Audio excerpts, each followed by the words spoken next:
Welcome sa DRS 2.0. Fresh at nagbabagang happenings ba ang hanap mo? Mga padabarkads man yan o mga trending topics? Pwes, sagutin natin yan.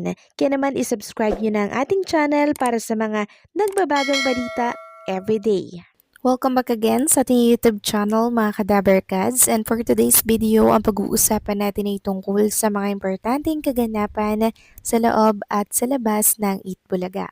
Unahin nating pag-usapan ng tungkol dito sa kaganapan po kahapon ng isang Eat Bulaga host na kung saan ay pumirma na po or nag-renew ng kontrata after 3 years niya po mga kadabarkads.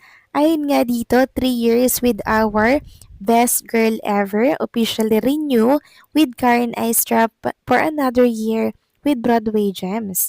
Thank you for growing with us through the years and for always bringing so much love to the brand. We're excited to more shoots, projects, and memories together. Here's to year 3. At tubos naman po ang pasasalamat ni Karen Eistrup dito po sa kanyang ini-endorsong brand na which is Broadway Gems. Sabi niya nga, thank you so much po Broadway Gems for having me again. Love you guys. So at makikita nga dito mga kadabarkads, yung muli niyang pagre-renew or pagpirma po ng kontrata sa Broadway Gems. Syempre kasama po niya ang kanyang mommy sa kanyang contract signing. Kaya naman congratulations kay Karen Eistrup dahil lubos din po ang tiwala sa kanya ng Broadway Gems dahil effective po siya maging endorser ng naturang brand. Samantalang pag-usapan naman natin mga kadabarkads ang kaganapan po sa isa sa mga singing queens natin kahapon. So si Samantha Rascal po 'di ba ay umattend ng isang birthday party dito po sa isang lugar at makikita nga nyo dito na naka-costume po siya no or parang pang cosplay po yung kanyang atake dito. Kapansin-pansin yung kanyang color blue na wig and then yung kanyang glasses dyan na color blue din po. No? Maging yung mukha niya, ikinulaya niya din po ng color blue. Alam nyo, habang inaantay po nila yung anunsyo kung sinong mananalo sa winner, ayan po sila, hawak kamay. At nang i-anunsyo na po na panalo ay si Samantha Rascal. Grabe po yung hagulhol niya dito mga kadabarkads. Although joke-joke lang ito, pero ramdam natin yung kasiyahan ni Samantha Rascal na magwagi sa naturang patimpalak. Samantalang, mga Eat Bulaga host, kabilang na po si Roel Carino, sinugod po ng mga bashers sa live kahapon. Makikita at mababasa nyo nga dyan mga kadabarkads yung mga hindi po kaaya-ayang word or term na binato po sa mga dabarkads host natin kahapon. At ang binagbibintangan po nila ang mga supporters ni Jerome Ibardome. Kaya naman si Ma'am Christina Ignacio talaga naman pong nagpaalala agad sa publiko. Sabi niya for everyone's awareness.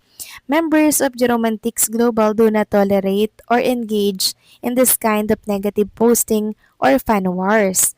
We kindly ask everyone not to immediately assume that anyone criticizing your idol automatically belongs to our group, as this is unfair on our part. Our fandom has never competed with anyone and neither has our idol. We are here simply to support, appreciate, and enjoy peacefully. If you believe your idol is the best, we completely respect your opinion and we hope the same respect can be given to us as well.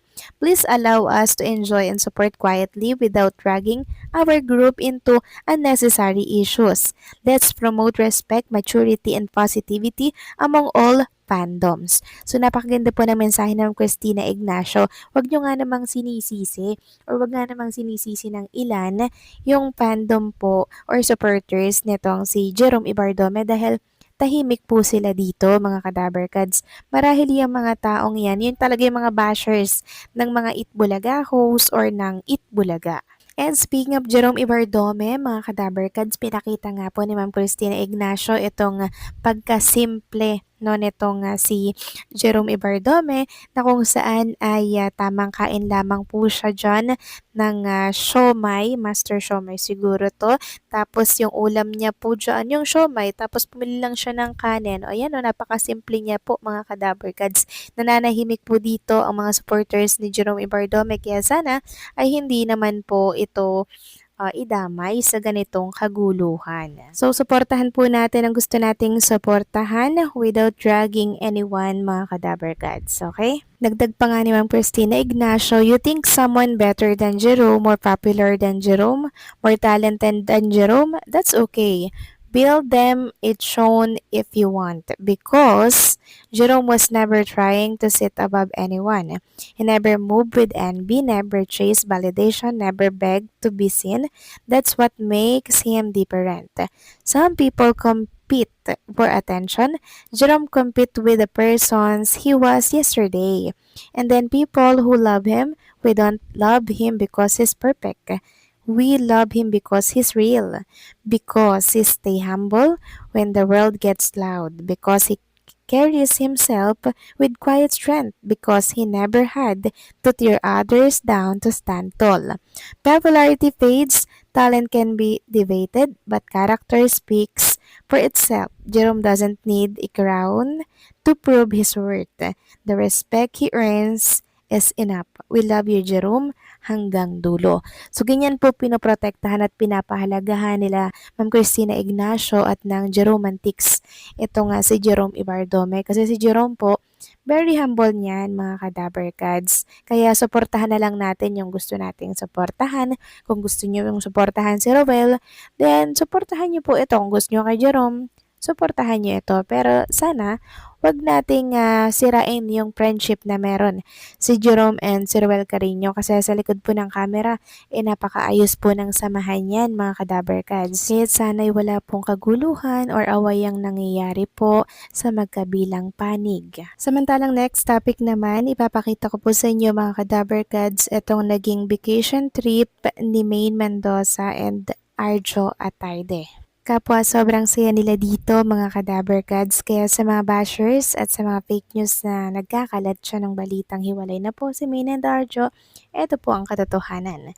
Samantalang isang noontime show naman po ang nagbabala tungkol sa mga scammer ng naturang programa.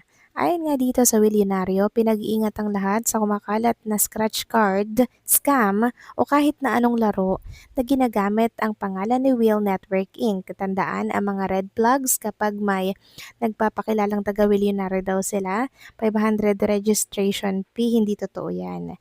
30 pesos lamang ang tickets mula sa Willionario.com.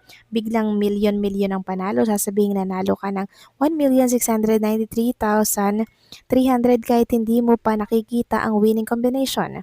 Dagdag na bayad na sa halagang 6,000. Tapos may tax daw po na 1.5%.